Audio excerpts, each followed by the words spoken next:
Every flight begins the same. The quiet shuffle of passengers, the soft click of luggage wheels across linoleum, the hum of overhead announcements. It feels routine, almost dull. But what most passengers never realize is that sometimes, tucked within these ordinary moments, lie extraordinary revelations.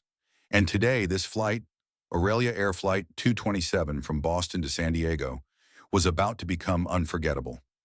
No one noticed the woman at first. She stepped onto the aircraft with a calm, deliberate grace, her beige coat falling neatly over a navy blue blouse and pressed trousers. Her silver gray hair was pinned back with care, her posture upright yet gentle. Grace Langston did not appear to command attention. She didn't need to. There was something in the way she walked, slow but steady, that suggested she had weathered life's sharpest storms and emerged with her dignity intact. Her pearl earrings caught the overhead lighting as she moved down the aisle toward her business class seat. 5B by the window. A few passengers glanced up from their screens and magazines, but no one looked. Not yet. Grace returned each brief eye contact with a warm, silent nod. There was no urgency in her steps, no anxiety in her presence, only a soft, unwavering composure, the kind that people often overlook until it's too late to undo their assumptions. Natalie Cross, the senior flight attendant, didn't notice Grace either, at least not the way she should have. Natalie, with her model-like features and meticulously styled golden hair, stood at the far end of the first-class cabin, laughing at a businessman's half-hearted joke. Her uniform was flawless, down to the last polished button. Every gesture she made oozed calculated elegance for the right people. To Natalie, passengers fell into two groups, those worthy of charm and those deserving only of protocol. Grace Langston, dressed in simplicity and walking alone, didn't register as important. Just another elderly woman, a minor detail in an otherwise polished flight. One is not worth a second glance. Grace reached her seat and placed a small leather purse carefully on the armrest before sitting down. She moved with the tenderness of someone who had learned how to make even the smallest actions meaningful. As she sat, she exhaled softly and looked out the window. The sky was streaked with early afternoon sunlight. Beyond the tarmac, clouds floated like distant thoughts. Everything was in its place. Almost. She looked down at the seatbelt. The silver buckle rested just out of reach. Grace leaned forward, extending her hand slowly, fingers trembling ever so slightly. She grasped for the belt. Missed. Tried again. It slipped. She paused. Breathed. She wasn't frustrated, just quietly aware of the limits time had placed on her once capable hands. She scanned the aisle ahead, looking for someone, anyone, to assist. That's when she saw her. Natalie stood about 4 rows away, adjusting the collar of her blazer as she continued to entertain a man in a $1,000 suit. Her laugh was soft, polished, and air-served for first class. Grace watched her for a moment, thoughtful. She had seen women like Natalie before, proud, precise, effortlessly in control. And yet, behind the mask of professional elegance, there was often something else. Still, Grace chose Grace. "Excuse me, dear," she said kindly, her voice barely above a whisper, but filled with warmth. "Would you mind helping me for just a moment?" Natalie turned her head slowly. Her smile flickered, not quite fading, but tightening. The shift was subtle.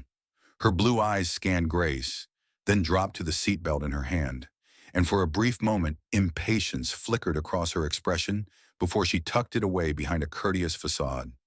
"It's just a seatbelt, ma'am," Natalie replied, her tone light, almost sing-song, but with a sharp edge. "You simply pull it across and click it into place." Grace's expression did not change. She had heard tones like that before. The kind used when someone wants to dismiss you while pretending not to. The kind that stings, not because it is cruel, but because it is carefully calibrated to humiliate. "I've tried," Grace replied gently, lifting one hand slightly to indicate its unsteadiness. "But they're not as reliable as they once were. Just a second of help is all I ask." Natalie glanced around to see if any VIP passengers were watching. No one of importance seemed to notice. With an exasperated sigh so quiet it barely registered, she nodded briskly. "I'll be back in a moment," she muttered, more to herself than to Grace, and turned back toward her conversation, resuming her cheerful banter as if the last 30 seconds hadn't occurred. Grace sat still, unbothered on the surface. But Daniel Lee, seated in 5A, noticed everything. In his early 30s, dressed casually in a dark green sweater and jeans, he had watched the interaction unfold. He'd seen the dismissive glint in Natalie's eyes, the coolness in her tone, the way she turned her back before Grace could even respond. Daniel leaned over gently. "Let me help you," he said softly, reaching for the belt and clicking it in with a quiet snap. Grace turned to him, her smile slow and sincere. "Thank you, son," she said. There was something in her voice, not weakness, but depth, as if she were thanking him not just for the act, but for recognizing her humanity. Daniel nodded silently, but behind his calm demeanor there was tension. He had seen arrogance before. But this was different. It was subtle, and that made it more dangerous. Around them, a few passengers exchanged glances, eyebrows raised, but no one said a word. Silence held the truth in its hands. Natalie Cross had judged Grace Langston, and she had judged wrong, because Grace wasn't just a polite older woman, she was the founder of the airline, and the storm had only just begun. Grace Langston sat quietly, the seatbelt now gently secured across her lap, her gaze once again directed out the window. She made no comment, no complaint. To anyone watching, she appeared to be just another elderly woman settling in for a routine flight. But for those who had truly observed, something had shifted. A moment had passed that revealed more than words could explain. Daniel Lee leaned back into his seat beside her. He was still processing the exchange. The look in the flight attendant's eyes, the dismissiveness. It reminded him of 1,000 other moments he'd witnessed in the world, when power bowed to appearances and ignored character. He wasn't angry on behalf of Grace alone. He was unsettled by how normal such disregard had become. In the cabin around them, murmurs had begun. Not loud, not disruptive, just quiet questions wrapped in glances and half whispers. "Did you hear what she said to the older lady? I thought that was kind of rude, honestly. She didn't even try to help her." Row 6 held Olivia and Patrick Davenport, a retired couple in their early 60s. Olivia had been watching closely, though she pretended to read a magazine. She leaned toward Patrick and whispered, "There's something not right about that flight attendant." Patrick nodded slowly. "She's putting on a show up front, but you can tell it's all for the ones she thinks matter." Meanwhile, up in first class, Natalie Cross was busy doing exactly that, performing. She poured champagne with practiced ease, laughed politely at uninspired jokes, and offered hand-folded napkins with all the grace of a trained diplomat. She moved between passengers like she was floating on silk, but in her mind there was a faint itch she couldn't quite shake. That old woman had asked for help, twice, and she'd brushed her off, twice. Natalie wasn't cruel, or at least she didn't think so. She was efficient. She had been trained to prioritize, to keep pace, to keep the first class happy. Grace Langston hadn't looked like someone who expected service. She had looked, forgive the thought, ordinary. But the silence in Natalie's chest refused to go away. Some part of her, the part that once cared more than calculated, whispered that she'd crossed a line. She shoved the thought aside. Back in row 5, Grace remained composed, her hands folded gently over a slim leather-bound notebook now resting in her lap. She was writing something, a few soft lines in elegant cursive. It wasn't a complaint or a journal entry. It was a quiet reflection, a way to mark the moment without judgment. Daniel watched her out of the corner of his eye. "Are you all right?" he asked, his voice low and sincere. Grace turned to him, her expression serene. "I'm fine, dear. Moments like these, they teach more than they wound." Daniel tilted his head. "You handled that with a lot more grace than most people would." She smiled faintly at the word. Grace. There was irony in it, but also truth. "I've had practice," she replied. "Decades of it." Daniel hesitated, curious. There was something in her voice, her posture, even the way she turned the page of her notebook that felt different, not just dignified, deliberate. as if everything she did held weight, but never needed to prove itself. She judged you, he said finally. She looked at you and decided you weren't worth her time. Grace didn't argue. She made a choice, she said simply. Now the question is, what does she learn from it? As if on cue, Natalie walked past them again. This time she didn't even glance in Grace's direction. Her eyes were fixed ahead, her face composed, her stride confident. But Daniel noticed how her jaw was clenched, how her fingers twitched slightly when she thought no one was watching. Grace said nothing, but the stillness around her had taken on new meaning. Several rows back, another flight attendant, 28-year-old Maya Torres, had also been observing. Maya was newer to the airline, still learning the subtle hierarchies of service. But her instincts had always been guided by kindness more than calculation. She had noticed the tension, the way Natalie had dismissed Grace, and the way the atmosphere in the cabin had shifted since.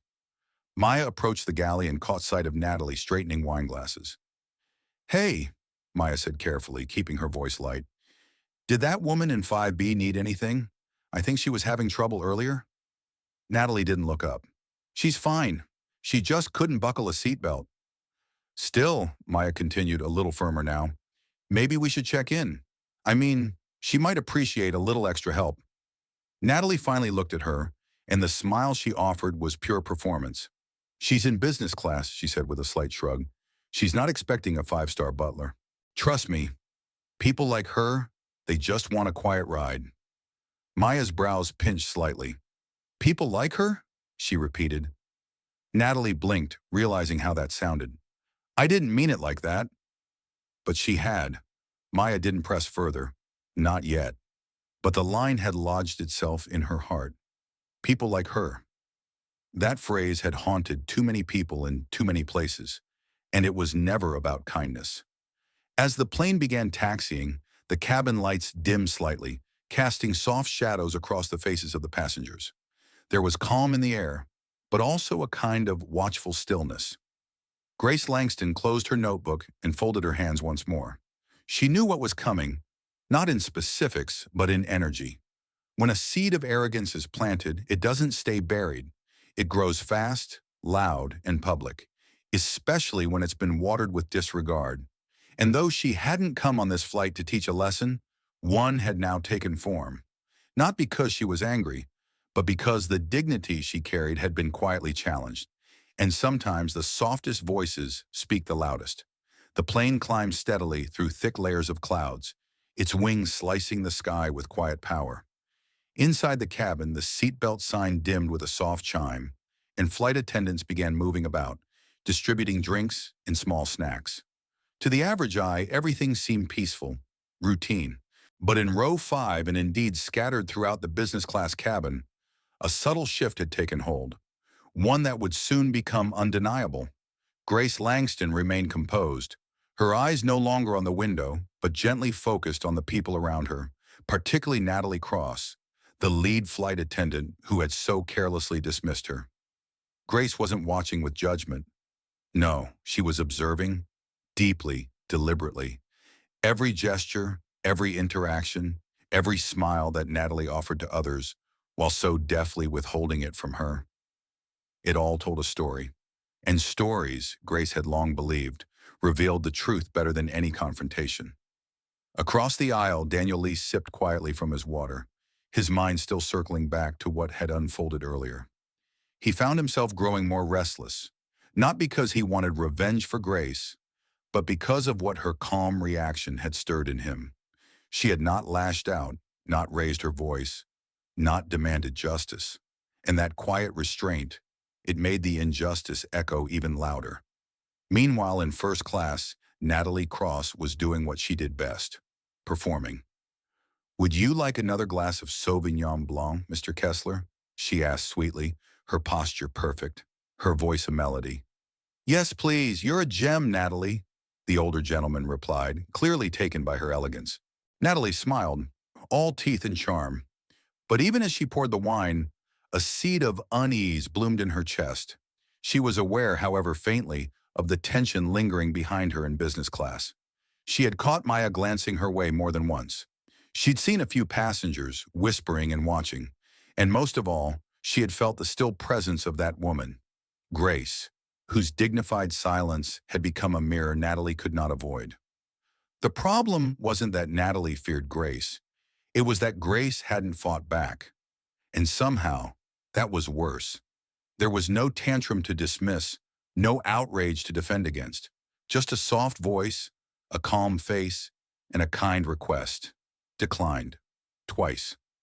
Natalie shook it off. This flight would be over in a few hours. She'd never see that woman again. Or so she thought. Back in the galley, Maya Torres leaned against the counter, folding a napkin slowly as her thoughts wrestled with each other. Her gut told her something wasn't right. Not just about Natalie's behavior, but about the way the entire crew culture quietly permitted such hierarchies. Maya hadn't been flying for long, but she'd already seen it too many times. The elderly overlooked, the disabled subtly patronized. Those not dressed in designer brands treated as second tier. She had once believed the airline's values, respect for all passengers, were more than just corporate platitudes. Now, she wasn't so sure. Olivia and Patrick Davenport, seated in row 6, weren't sure either. Olivia had continued glancing toward Grace with increasing concern. "She hasn't even been offered a drink," she whispered to her husband. "She hasn't been offered anything," Patrick replied, tightening his jaw. "And I don't like it." At that moment, Natalie passed them again, holding a silver tray of refreshments. Olivia raised a polite hand. "Excuse me, miss." Natalie stopped, her smile still in place. "Yes, ma'am." "Could you please check on the lady in row 5B?" Olivia asked, gesturing discreetly. "She looks rather uncomfortable, and I'm not sure she's received any service since boarding." Natalie hesitated. A flicker of something passed over her face, quickly masked with a professional nod. "Of course, I'll take care of it." But she didn't. She walked past row 5 with her gaze fixed forward, as though Grace Langston didn't exist. She attended to other passengers, refilled more drinks, and smiled more fake smiles. And the more she ignored Grace, the more obvious it became. Daniel leaned toward Grace slightly. "Did you hear that?" he whispered. "They asked her to check on you." Grace nodded, her expression unchanged. "I heard." "And she didn't." Grace looked at him, her voice soft and steady. "That's the second mistake." Daniel tilted his head. "Second?" Grace offered a small, almost imperceptible smile. "The first was underestimating who I am. The second is underestimating who's watching." And someone was watching.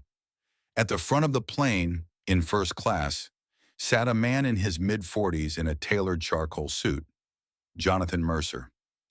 With salt and pepper hair, a thoughtful brow, and the kind of presence that required no announcement, Mercer observed the cabin with quiet intensity. He had watched the first incident unfold from a distance. He had noticed how Natalie handled herself.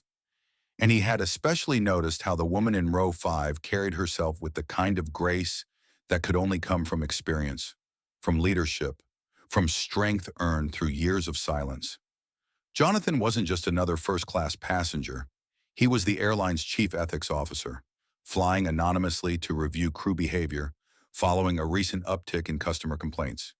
He hadn't intended to reveal himself on this trip. But now, he just might have to. The aircraft glided smoothly at cruising altitude, cutting through the high atmosphere with quiet efficiency.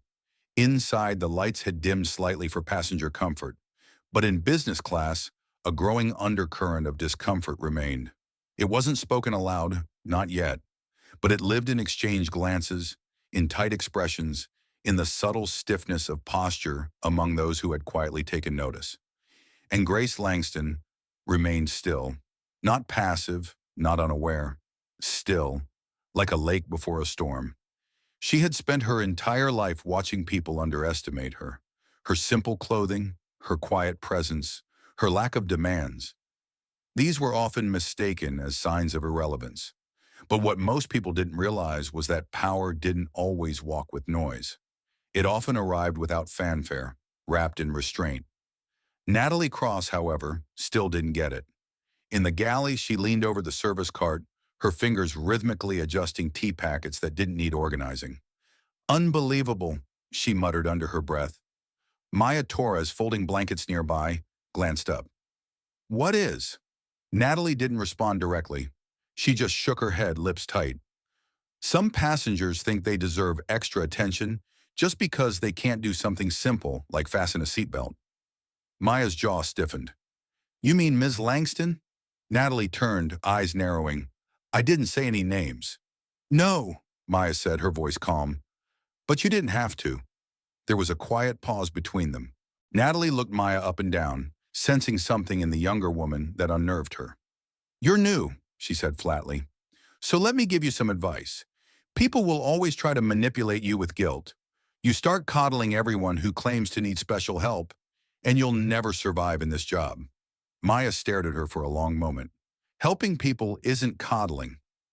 Before Natalie could reply, the curtain separating business and first class pulled open gently. Jonathan Mercer stepped through. His tailored suit looked effortless, but his presence was commanding. He moved with the quiet certainty of a man used to being in control without ever raising his voice.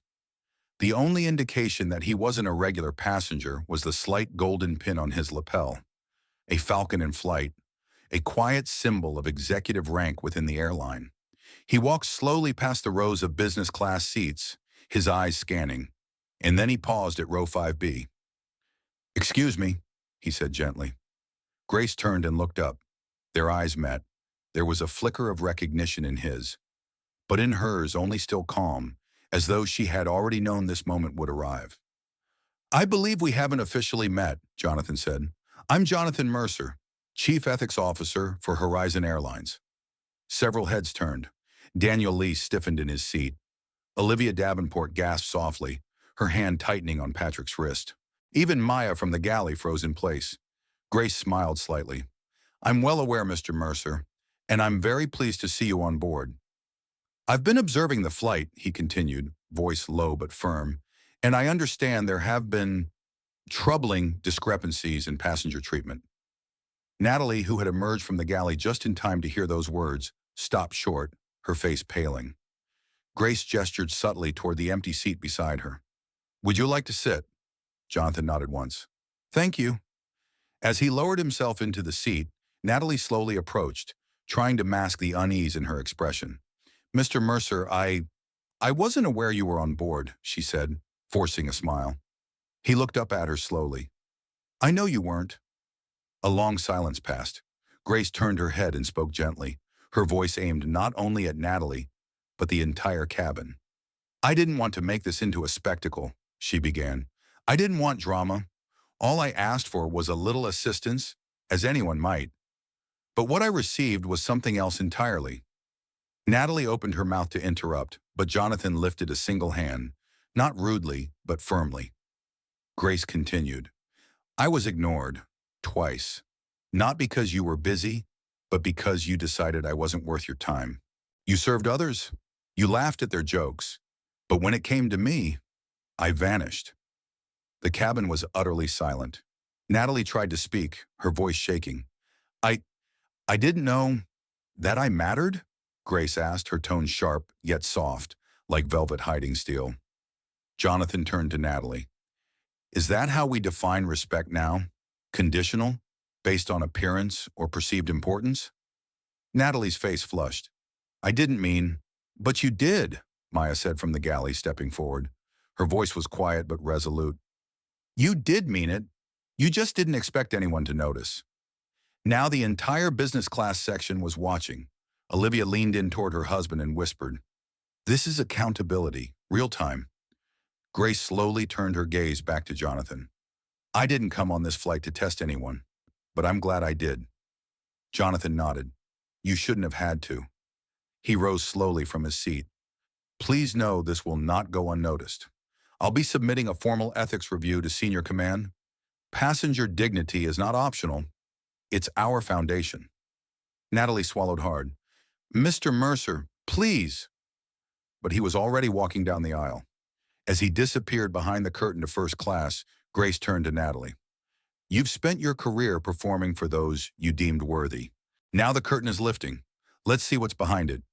With that, she turned her gaze calmly out the window again, as if the entire ordeal had taken no more from her than a passing breeze. But for Natalie, the air had gone still, suffocating.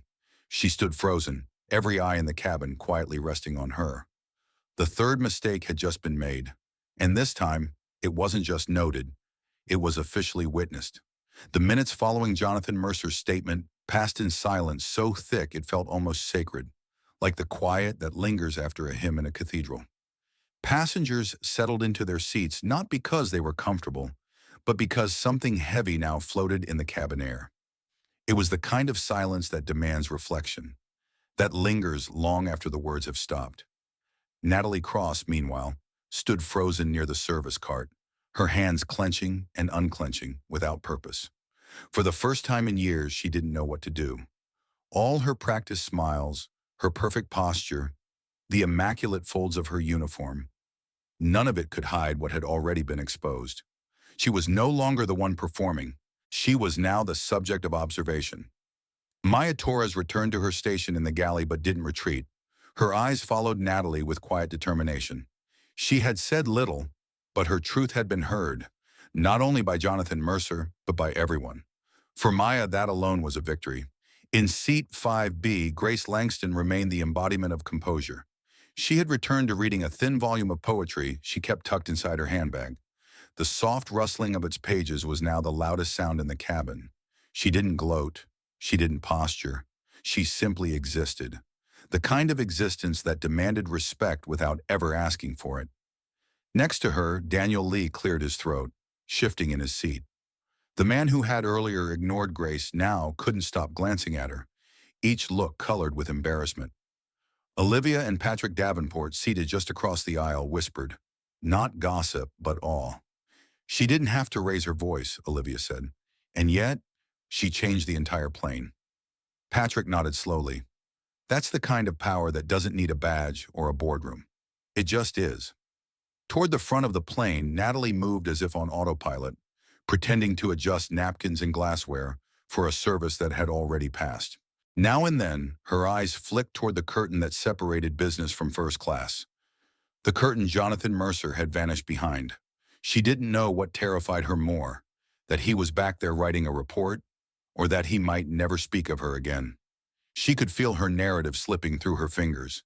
That sense of control she'd always clung to, by choosing who received attention and who didn't, had been shattered by a single woman's unshakable calm. But the reckoning wasn't over yet, not by a long shot. In the first-class galley, Jonathan Mercer stood beside his assistant, reviewing a stream of text messages coming directly from the airline's corporate compliance team. His expression was unreadable, his voice low and measured. She's a long-term employee, the assistant whispered. And long-term habits often run deepest, he replied, which makes them the most dangerous. He closed the phone and exhaled slowly. Send the memo. Notify legal. Have security meet us at the gate. The assistant blinked. You're filing a live infraction report? I'm not filing, Jonathan said. I'm confirming what the founder herself has witnessed. Back in business class, Grace closed her book. She could sense the shift. She could feel the eyes.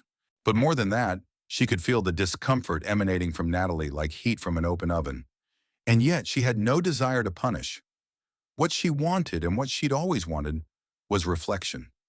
She turned slowly in her seat, eyes lifting to meet Natalie's. The flight attendant stiffened, caught off guard. I once worked in a restaurant, Grace began softly.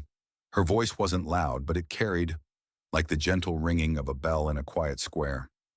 Natalie blinked, not expecting the statement. I was 23. It was a small diner in Ohio. My job was to bus tables, clean floors, and refill coffee. Nothing fancy. I wore a uniform 2 sizes too big and shoes that blistered my feet every shift.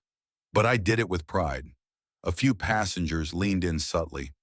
In my first week, a woman came in, elderly, alone, dressed in the simplest coat I'd ever seen. My manager whispered to me, "Don't waste too much time on her. She doesn't tip." Grace paused, her eyes never leaving Natalie's. I served her anyway. I brought her a fresh cup of coffee before she even asked. She returned the next day, then the next. And one day she brought a man with her. He turned out to be the owner of the land our restaurant stood. Within weeks, our manager was replaced. And I was offered a job managing the place. She gave a small, wistful smile. You never know who you're talking to. Natalie opened her mouth, but said nothing. You judged me, Grace continued gently, not based on how I spoke or who I was, but on how old I looked, how quietly I sat, how little I asked. She leaned forward slightly. But that judgment wasn't about me. It was about you. For a moment, Natalie looked like she might crumble, but she stood still, shoulders taut. You have a choice, Grace said. Right here, right now. Do you want to keep living by assumptions or learn how to see people for who they truly are? The words were not a rebuke. They were an invitation, but Natalie had to decide whether to accept it. In the cockpit, the captain received a private message from the operations director. He read it once, then twice, then nodded slowly. He picked up the internal comm and said quietly, Marcus, it's happening. Back in the cabin, passengers were oblivious to the storm forming just beneath the calm surface of their routine flight. Except Grace. She closed her book again and looked out the window, watching the clouds drift by. The lesson had begun. The real question now wasn't whether Natalie Cross would be held accountable. It was whether she would change. The flight continued to cruise steadily above the clouds, but within the cabin, tension simmered just beneath the surface. The once ordinary flight had shifted into something far more profound, an unspoken reckoning, unfolding row by row, glance by glance. Grace Langston sat still in seat 5B, her hands folded loosely in her lap. She had said all she needed to. Her words, delivered with a grace only life and experience could offer, still echoed in the minds of every nearby passenger. No one dared interrupt the calm she had wrapped herself in. Natalie Cross, on the other hand, was unraveling. She moved with purpose but not precision. Each motion, folding a napkin, adjusting a tray, felt rehearsed and hollow. The weight of Grace's words pressed against her, exposing something she wasn't ready to admit. She hadn't just made a mistake. She had become the mistake. Across the aisle, Olivia Davenport watched her with a blend of empathy and disappointment. She's shaken, she whispered to her husband, Patrick. But is it guilt or fear? Patrick exhaled slowly. That's the question, isn't it? Behind them, Jonathan Mercer had returned from first class and taken a seat near the aisle, this time without his tablet. He wasn't just a silent observer now. He was a man gathering the final threads of a narrative that had revealed far more than he anticipated. He watched Natalie without blinking. Natalie finally noticed. Their eyes met, and something inside her jolted. She turned quickly, muttering under her breath, Would you like anything to drink, Mr. Mercer? He didn't answer right away. The silence stretched. Then, no thank you. His tone wasn't rude. It was even, or as if every word had been measured, weighed, and stripped of unnecessary pleasantries. And that, more than anything, unnerved her. She stepped back, cheeks flushed. The temperature in the cabin hadn't changed, but she felt cold and exposed. Just then, a soft ding broke the quiet. The captain's voice filled the cabin. Ladies and gentlemen, we'll begin our initial descent shortly. Please remain in your seats with your seatbelts fastened as we prepare for landing. Thank you. Murmurs rose, casual, nervous, unaware. But those who had been paying attention, those had seen Grace's quiet strength, Jonathan's decisive stillness, and Natalie's mounting panic. They sensed that the descent was not just physical. Something else was landing too. In the galley, Maya Torres carefully gathered supplies for the final service. Though her hands were steady, her heart thudded with anticipation. She knew the signs. Something was about to break. Not because someone had told her, but because she had listened, not just with her ears, but with her values. Maya had watched Grace be ignored. She had watched Natalie waver off like an afterthought. She had seen the subtle cruelty passed off as just doing the job. And now she had seen that cruelty unravel itself. She turned as she felt a presence behind her. It was Jonathan. Maya, he said quietly. She nodded. Sir, you spoke up. I had to. He studied her for a moment. It wasn't easy. No, she said simply, but it was right. Jonathan reached into his jacket and withdrew a small silver card, the kind issued only to top-tier executive liaisons. When we land, someone from the ethics and compliance team will want to speak with you. Voluntarily, of course. Maya's eyes widened slightly. Am I in trouble? No, he said. You're part of the solution. She looked down at the card, then back at him. You're sure about that? I've never been more certain. Natalie Cross stood near the front of the cabin, watching as passengers returned their trays and buckled in. Her mind raced. She couldn't pretend anymore. She couldn't fake professionalism with those who had seen the cracks in her mask. She felt the glances, the silent judgments. The heavy collective awareness had now taken the shape of a quiet verdict. And yet, she still had not decided how she would respond. Would she admit the truth, or would she retreat behind excuses? As she passed row 5 again, her eyes met Grace's once more. Grace said nothing, but that silence, that piercing, graceful quiet, was louder than any reprimand Natalie had ever received. In the cockpit, Captain Shaw received a final message from the airline's operations division. He read it once, then nodded grimly. Cabin supervisor, he called into the intercom, prepare the forward galley for immediate debrief on arrival. He didn't need to say more. The crew already knew. Natalie Cross would be pulled aside the moment the plane reached the gate. Her actions had been recorded, her demeanor is documented, and her consequences inevitable. 10 minutes later, the plane touched down with a soft bump. Passengers applauded out of habit, but their clapping faded quickly. Most were already glancing towards seat 5B, where Grace Langston remained serene, even as the engines whirred softly in deceleration. A steward opened the cabin door. Security personnel stood just beyond the threshold. Not in uniform, not aggressive, but unmistakably official. Natalie's hands trembled. She stepped toward the door slowly, but just as she passed Grace's row, Grace spoke softly, almost gently. Miss Cross, Natalie froze. Yes? Don't let this be your legacy. Natalie's throat tightened. Her mouth opened to respond, but no sound came. She looked at Grace, really looked for the first time, and in that moment, she saw not an old woman in a modest coat, but a leader who had quietly built something larger than herself. Someone who had extended kindness even when faced with disregard. Someone who had every right to be angry, but had chosen clarity over vengeance. Natalie lowered her eyes, then turned, not toward first class, not toward safety, but toward the unknown, toward consequence. Back in seat 5B, Grace closed her eyes briefly. She wasn't angry. She was tired. But more than that, she was hopeful. Hopeful that one mistake could become a lesson. That one moment of arrogance might birth humility. That a single quiet stand, not shouted, not broadcasted, not hashtagged, might ripple outward. And maybe, just maybe, change something far beyond a single flight. The aircraft came to a gentle halt at Gate 14A. From the outside, it was just another arrival, another ordinary flight sliding into its place in the tight choreography of a busy terminal. But inside, a storm of consequences had already begun to brew.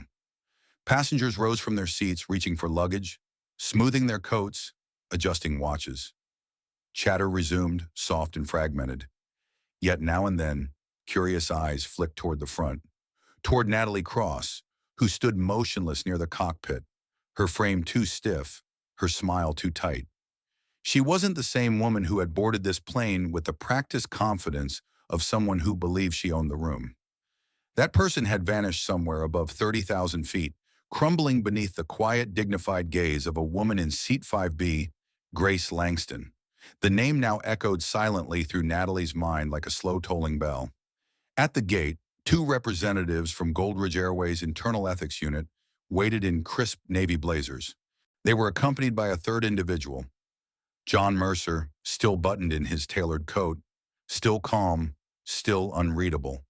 No press, no announcements, only deliberate stillness, like the space between lightning and thunder. Inside the aircraft, Captain Shaw disconnected from the intercom and gave a firm nod to Marcus Ellison, the flight supervisor. You know what to do. Marcus nodded solemnly and made his way down the aisle, past still-standing passengers, past quiet, awkward glances. When he reached Natalie, he leaned in slightly, voice low but direct. You'll disembark last. There are representatives from ethics waiting outside. Natalie blinked, her breath catching in her throat.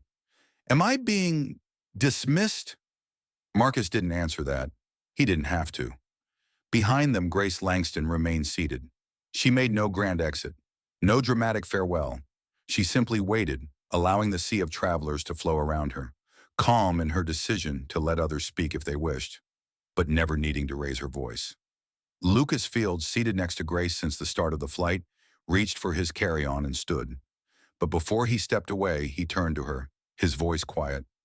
You didn't have to say much, but I hope you know, everyone saw, and a lot of us won't forget. Grace smiled faintly, her eyes warm. I didn't say it for everyone, just for the one person who needed to hear it. Lucas nodded, then added with a small chuckle. She needed it, but I think the rest of us needed it too. He stepped into the aisle, casting a final look toward Natalie, whose shoulders had rounded slightly under the weight of what was to come. Olivia and Patrick Davenport disembarked shortly after, pausing briefly by seat 5B. Miss Langston, Olivia said, voice hushed with emotion. I hope this isn't too forward, but thank you for showing us that dignity doesn't have to shout. Grace inclined her head. It never has to. It only needs to remain. Once the cabin had cleared, Marcus gave Natalie a silent signal. She hesitated, then walked slowly down the aisle. Her steps felt heavier than before, not just with dread, but with the weight of realization. Everything she had taken for granted, her image, her authority, her confidence, had been shattered not by loud confrontation, but by a quiet refusal to tolerate cruelty. As she stepped onto the jet bridge, the air felt cooler. Waiting were 3 people. 2 she didn't recognize and 1 she very much did. John Mercer. His gaze was level, professional, but void of the warmth she used to expect from male colleagues. There was no smirk, no nod, no sympathy, only quiet judgment. Natalie Cross, said one of the women, extending a tablet. We're conducting a formal inquiry into a report of misconduct toward a VIP passenger on board Flight 1471. You're required to attend an immediate debrief. Natalie swallowed hard. Is this disciplinary? We'll determine that once you've provided your account. Please follow us. As she was led down the corridor, Natalie caught a glimpse of her reflection in a pane of glass. Her perfectly coiled bun, her tailored blazer, her name tag, all still intact. But none of it mattered. The poise was now a costume, a shell. For years she had thought grace was a matter of posture, but today she had seen what real grace looked like. Not stiff, not forced, not flawless, but steady, rooted, informed by life, not performance. Meanwhile, Grace Langston walked quietly through the terminal, her tote bag on one shoulder, her posture as upright as ever. She had not been approached by the press. No one snapped a photo. No red carpet or announcement revealed that she was, in fact, the founder of Goldridge Airways. And she liked it that way. She preferred to move through the world unseen, because in the spaces where no one's watching, that was where the real test of character happened. As she exited toward her private vehicle, a familiar face approached from the crowd. Rachel Kim, a junior gate agent whom Grace had mentored briefly years ago. Ms. Langston, Rachel called gently. You probably don't remember me. Grace turned and a true smile lit her face. Of course I do, Rachel. Rachel exhaled, relieved.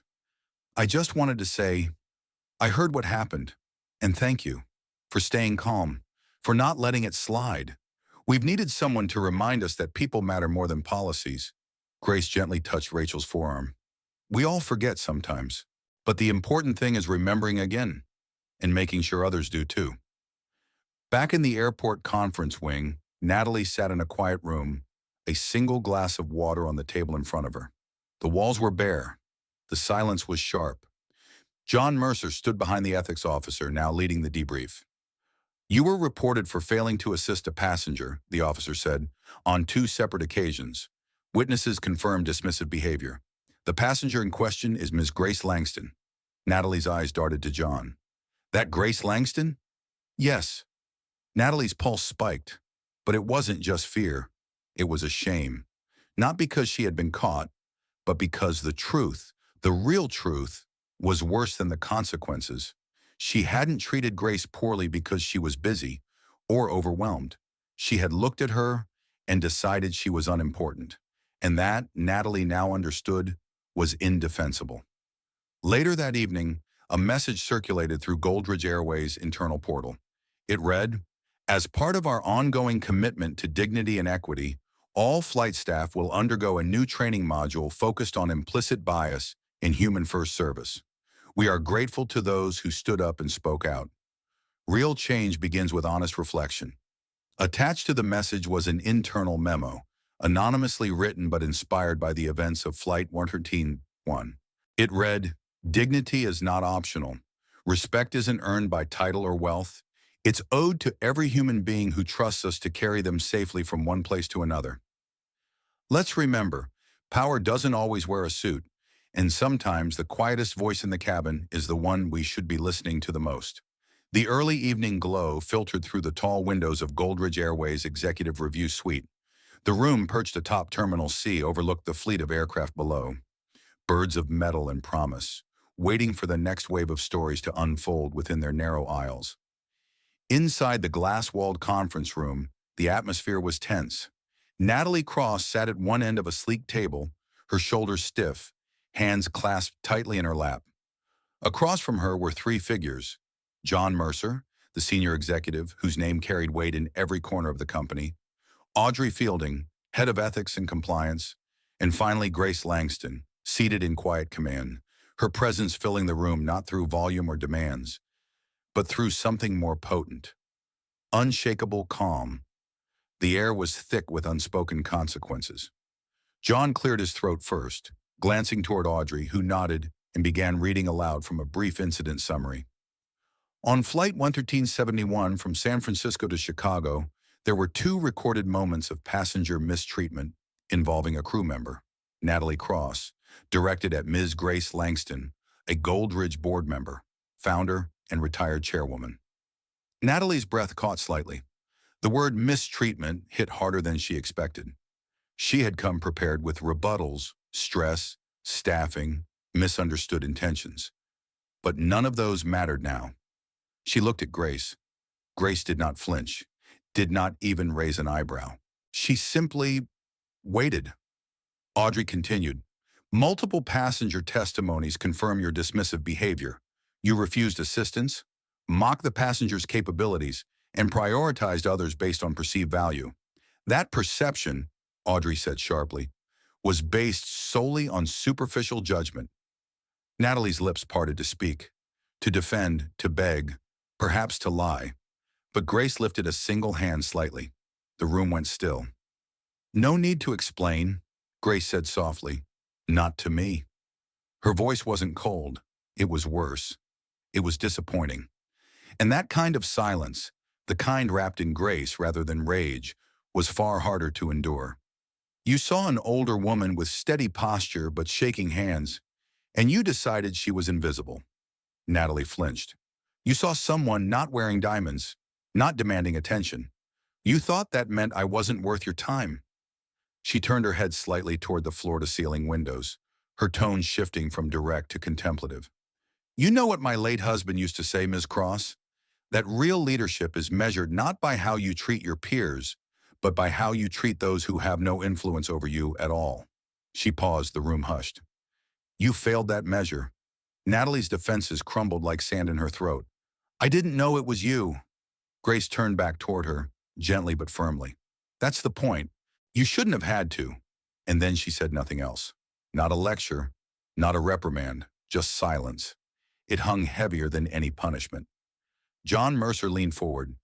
"Ms. Langston's account, corroborated by passenger statements and footage, leaves us no room for leniency. Natalie, effective immediately, you are suspended without pay, pending final board review. Your status as a senior crew member is revoked." Natalie looked down, a storm of emotion crashing through her. Guilt, shame, panic, disbelief. This was it, the unraveling. All because she failed one simple test: basic decency. Grace rose from her chair. There was no gavel, no slammed fist, no final dramatic line. just the quiet dignity of a woman walking away. She turned to Audrey. "I'd like to meet with the crew member who stood up, the one who tried to intervene." "Rachel Kim, was it?" Audrey nodded. "She's waiting in the atrium." "Good." Grace's heels tapped lightly across the floor as she left the room. Not in anger, not in triumph, but with the serene finality of someone who had made her point without ever raising her voice. Natalie watched her go, and for the first time in her career, she truly saw what power looked like. It wasn't controlled, it wasn't an image, it was respect. And she had lost it. Elsewhere in the building, Rachel Kim stood nervously near the tall art installation in the atrium, shifting her weight from one foot to the other. She still wore her navy blouse and modest shoes, though her hands fidgeted at her sides. When the elevator opened, she didn't recognize the woman immediately. Grace Langston stepped into the space without security, without fanfare. Rachel straightened instinctively. "Miss Langston?" Grace offered a warm, genuine smile. "I just wanted to thank you," Grace said. "You spoke up when it mattered, and I'd like others in this airline to see more of that." Rachel blinked. I didn't think it would even matter." Grace chuckled softly. "Integrity always matters, especially when no one's looking." She reached into her handbag and handed Rachel a handwritten note. "I've recommended you for a senior mentoring program I helped launch before I retired. They need voices like yours, steady, brave, kind." Rachel's hands trembled slightly as she accepted it. "I don't know what to say." "You already said enough," Grace replied. Back at the boarding area, Lucas Fields exited the terminal quietly. He didn't seek attention, didn't pull out his phone to tweet the experience, though he easily could have. Instead, he paused briefly and looked back through the tall glass panes at Gate 14A. He saw movement, crew filing out, new passengers boarding, the ever-churning wheel of travel continuing. But something had changed. Maybe not everyone saw it, but he did. A culture had been challenged, not with lawsuits or anger, but with elegance and accountability. And from that moment forward, many of the passengers from Flight 1371 would carry the memory of Grace Langston's quiet stand wherever they went. Later that week, an internal memo went out to every Goldridge Airways employee. The subject line read, "From the founder, a reminder about who we are." Inside was a brief message from Grace. "Respect is not a reward, it is a right. No one boards our aircraft asking to be worshipped, but every person deserves to be seen. I founded this airline not just to move people across countries, but to move hearts towards something greater. Trust. We failed on Flight 1371, but we will do better. Not because someone powerful got hurt, but because someone human did." It was signed simply. Grace Langston. The morning sunlight cut through the clouds above Goldridge headquarters, casting long streaks of gold against the glass walls of the building. Down below, news vans had begun forming a line along the curb. Their satellite dishes extended like mechanical sunflowers aimed toward a story brewing within. The video had leaked, not through corporate PR, not from a whistleblower, but from a passenger who, days after disembarking Flight 1371, uploaded the footage with a simple caption. This is how an airline legend was treated by her staff. It was only a minute long, a quiet moment of Grace Langston, dignified in seat 7B, gently asking for help, and Natalie Cross brushing her off with the sharp edge of indifference. It spread like wildfire. By mid-morning, every major news network had picked it up. Business analysts dissected it as a crisis in culture. Social justice commentators called it another case of unconscious bias gone unchecked. And loyal Goldridge passengers flooded the airline's social media with one overwhelming demand: accountability. Inside the executive conference suite, Natalie sat once again. But this time, her poise was gone. No lip gloss, no tight bun, just a pale face, sleepless eyes, and fingers nervously twisted in her lap. Across from her sat the full board of directors, 10 faces, each with a folder, each with the eyes of people who had once trusted her. At the head of the table, John Mercer, and beside him, Grace Langston. John began. His voice was calm, but carried the weight of 100 internal memos and sleepless nights.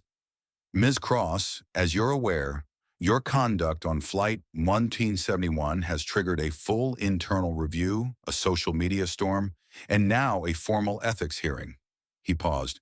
You are not being evaluated solely on your treatment of Ms. Langston, but on what that treatment revealed about your understanding of this company's values. Natalie opened her mouth, then closed it. Grace, seated in elegant charcoal gray, didn't speak at first. She simply opened the slim black folder in front of her and pulled out a single page. A printed still from the video. It showed Natalie mid-turn, eyes glazed with disinterest, mouth pursed as Grace's hand reached toward the unbuckled belt. Grace turned the photo slowly toward Natalie and placed it on the table. "Look at that," she said softly. Natalie's eyes welled up. I was wrong," she said, her voice hoarse. "I wasn't thinking. I was tired. I—" "You weren't cruel," Grace interrupted gently. "But you were careless. And in our industry, that's just as dangerous." She folded her hands. "You know, people often think discrimination only shows up in overt insults or shouted slurs, but it lives quietly too, in who we ignore, in whom we dismiss as not worth our time." Natalie's face crumpled slightly. She looked down, ashamed. "I wasn't trying to be disrespectful, but you were," Grace replied, her voice soft but immovable. "The truth is, you saw an elderly woman. You assumed she was insignificant, and that assumption has now put this entire company's integrity on the line." The room remained still for a long moment. Audrey Fielding from Ethics leaned in. "The board has reviewed your entire employment history. You were once a rising star, efficient, well-rated, but we also found 3 prior complaints, all involving passengers of less visible status, as one witness phrased it. 2 elderly, 1 with a disability." Natalie's mouth dropped slightly. "I didn't know they filed complaints." "Because they didn't want drama," Audrey said. "They wanted dignity." John cleared his throat again. "We've made our decision." Natalie straightened slightly, bracing. "Effective immediately, your employment with Goldridge Airways is terminated.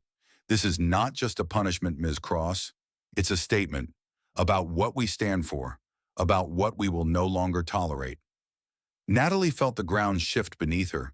She expected a breakdown, loud sobbing, desperate pleading. But what came instead was something quieter. A tear slipped down her cheek, her chest rising and falling heavily. There was nothing to say.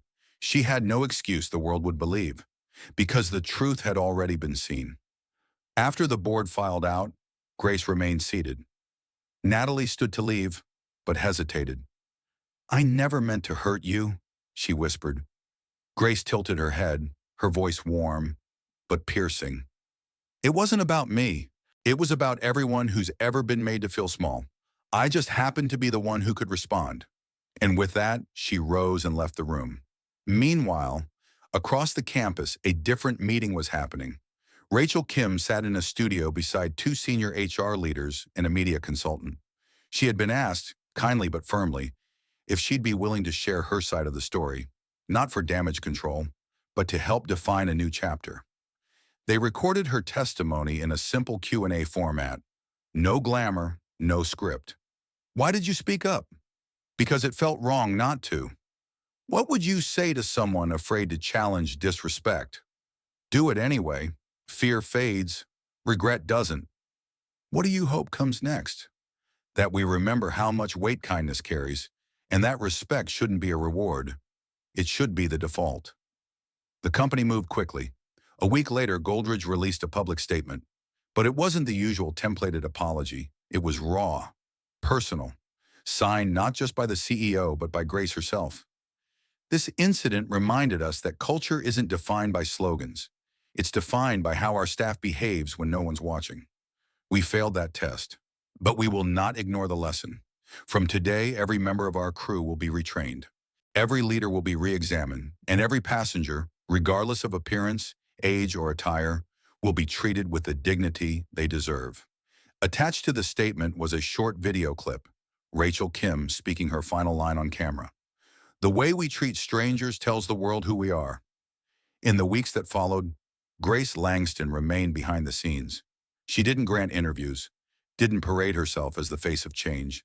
She didn't need to. Her silence had already said everything, but her quiet return to the company boardroom had sparked a ripple effect. Policies rewritten, promotions reconsidered, and perhaps most importantly, a culture humbled. Passengers who once boarded planes with lowered expectations now looked into the eyes of flight attendants and saw something different: awareness, warmth, growth. Natalie Cross faded from public view, but in the stillness of her forced solitude, she began to re-examine everything. Her confidence had shattered, yes, but so had her assumptions. And sometimes that's where healing begins. At the next annual Goldridge Employee Summit, Rachel Kim stood on stage to receive the inaugural Integrity in Action Award. She wore her usual modest attire, but her voice now carried far. And seated quietly in the front row, Grace Langston offered a rare standing ovation. The room followed. Rachel looked out at hundreds of employees rising in solidarity and understood, for the first time in her life, what legacy meant.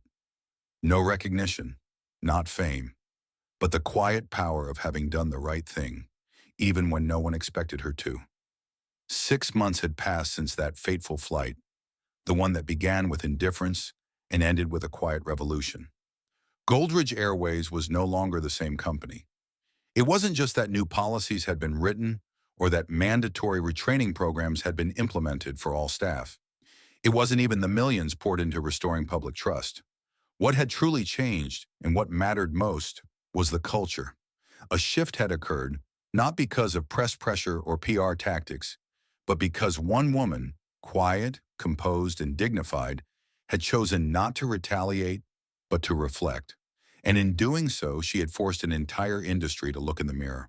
Inside the main terminal of Goldridge's newly redesigned corporate headquarters, a large bronze plaque had been installed. It read, "In honor of Grace Langston, who reminded us that true authority doesn't demand obedience, it invites us to become better." The plaque was unveiled at the company's first ever Day of Dignity, an annual employee event created to celebrate integrity, kindness, and ethical courage in the workplace. And standing at the center of that stage, to address the thousands of employees gathered both in person and virtually, was not the CEO, but Rachel Kim. Dressed in navy, her voice calm but confident, Rachel began, "I didn't expect any of this. I was just doing my job, or so I thought. But when I saw something wrong and said something, I discovered what doing your job means. It means protecting those who can't speak up in the moment. It means remembering that no title or name tag ever outranks basic humanity. It means understanding that how we treat someone matters just as much as what we do for them." The crowd was silent, not from indifference, but reverence.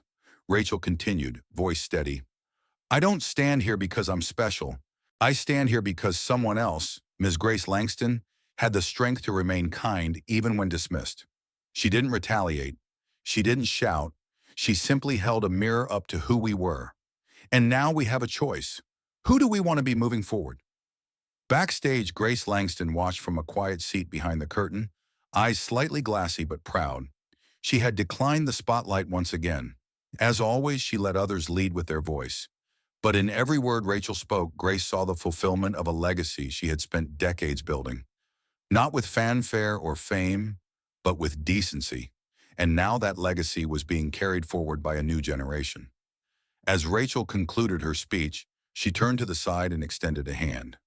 From the wings stepped someone unexpected, John Mercer, the once stoic CEO. He carried with him a single leather-bound document, the updated Goldridge Company Charter. In it, a new clause had been added to the company's founding principles. All passengers, regardless of appearance, age, race, or background, they are to be treated with equal dignity, not as a courtesy, but as a right. And all employees are empowered and expected to uphold this standard, even in the smallest of moments, for that is where character is truly revealed. The audience rose in unison, not for the charter, but for the ideal it represented, one that had nearly been lost but was now restored. John spoke briefly. "We failed once, but failure is not final unless we refuse to learn. And because of Rachel and because of Grace, We've chosen to listen, to grow, to change. At that moment, Rachel stepped down and walked directly to Grace, who now stood near the edge of the stage. The two women embraced, not as a symbol for the cameras, but as two human beings who had seen one another clearly in a world that so often refuses to look deeper. And in that quiet embrace, the story came full circle. In the months that followed, passengers on Goldridge flights began to notice something different. The smiles felt warmer. The greetings are more genuine. Flight attendants knelt to assist passengers with disabilities without being asked. Elderly travelers were treated with patience and honor. Nervous first-time flyers were met with reassurance, not ridicule. It wasn't perfect. No airline ever is. But it was better. And better matters. Because better means someone somewhere made a choice, not to tolerate indifference, but to interrupt it. As for Natalie Cross, she disappeared from the industry quietly. Some said she moved out of state, others that she returned to school, perhaps to study something far from the skies she once ruled so arrogantly. But rumor had it that one day she sent a handwritten letter, not to the board, not to John Mercer, but to Grace Langston herself. It simply read, "You were right, I didn't see you. I only saw what I assumed. I am working on that now, every single day. I don't ask for forgiveness, but thank you for the mirror." Grace never spoke publicly of the letter, but she kept it. The final board meeting of the year, John Mercer called one last item to the agenda. Moving forward, and he said, "We propose to rename our internal ethics training program." He paused, smiled, and then continued, "It will be called the Langston Principle." And every head in the room nodded, not as a formality, but out of respect. Because respect, real respect was no longer something reserved only for the powerful, or the wealthy, or the well-dressed. It was now the standard. Epilogue. At the gate. One evening at Logan International Airport, a young flight attendant noticed an elderly man struggling to lift his bag into the overhead compartment. Without waiting to be asked, she stepped forward, smiled, and said, "Sir, I've got this." As she secured his bag, the man smiled and asked, "Are you new here?" "Just 6 months in," she replied. "Well," he said, chuckling, "they sure taught you right." She smiled back, then tapped the small pin on her name tag. It read, "Langston Trained." Respect is not earned through appearance. It's not reserved for titles. It's not a reward for status. Respect is the baseline, the beginning, not the bonus. And if we get that right, we get everything else right too. Story message and real-life lessons. 1. Never judge someone by appearances. Natalie Sawyer saw Grace Langston as just another elderly woman. Plain clothes, slow hands, fragile steps. What she failed to see was the quiet presence of a leader, the wisdom behind those steady eyes, the dignity of someone who had built something far greater than herself. Natalie made the most dangerous mistake. She underestimated someone based solely on what she could see. This story reminds us, you never know who you're looking at. Behind the simplest appearance may lie a legacy, a reputation, or a power that doesn't need to shout to be real. 2. True authority never needs to announce itself. Grace never demanded respect. She didn't shout. She didn't threaten. She let Natalie show her true character, and let that character become the very cause of Natalie's downfall. Grace's strength came not from status, but from restraint, patience, and dignity. In a world obsessed with power plays and grand gestures, this story shows the most powerful people often speak the least, but are felt the most. 3. Small actions ignite big change. A quiet act of kindness from Rachel Kim, a single helping hand from Lucas Bennett, a moment of observation from Olivia Hamilton. None of them made grand speeches, but each did the right thing in a quiet moment. And together, those small acts sparked a reckoning in a multi-billion-dollar corporation. You don't have to be in charge to make a difference. You just have to be brave enough to speak up when it counts. 4. Who you are when no one is watching, that's who you truly are. Natalie didn't lack ability, she lacked integrity. Her behavior changed depending on who she thought mattered. For those in designer suits, she was all charm. For grass, she was dismissive. But respect isn't selective. How you treat the person you think is nobody defines everything about your character. 5. Kindness is not conditional. Had Grace been a nobody, would anyone have noticed Natalie's cruelty? Would anyone have cared? The truth stings. People often show kindness only when there's something to gain. But real kindness, the kind that matters, is given even when there's nothing in return. 6. From one small incident to a cultural revolution. Goldridge Airlines didn't change because it had to. It changed because it realized the truth. The transformation wasn't driven by PR pressure, it was driven by reflection. And that's why this story is more than a tale of punishment.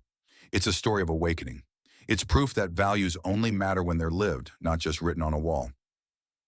Final thought, respect isn't earned by power. It's owed by default, because we are all human. Every day you cross paths with strangers, on planes, in stores, at work. You may not know their stories. You may not see their titles or accomplishments.